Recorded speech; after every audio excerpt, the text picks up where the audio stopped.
BRS के सरबराह व साबिक़ा तेलंगाना के चीफ मिनिस्टर केसीआर को इलेक्शन कमीशन की नोटिस।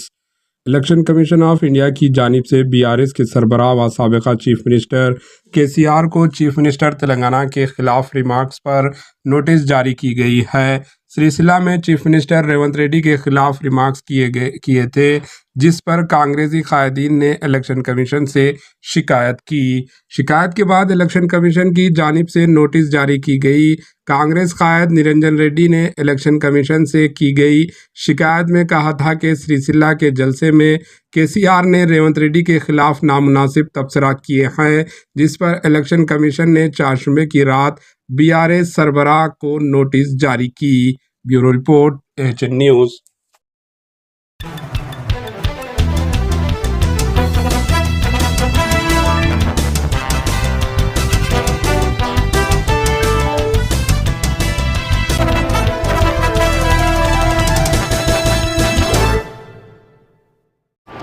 एचएन न्यूज़ को लाइक करें, शेयर करें और सब्सक्राइब करना ना भूलें।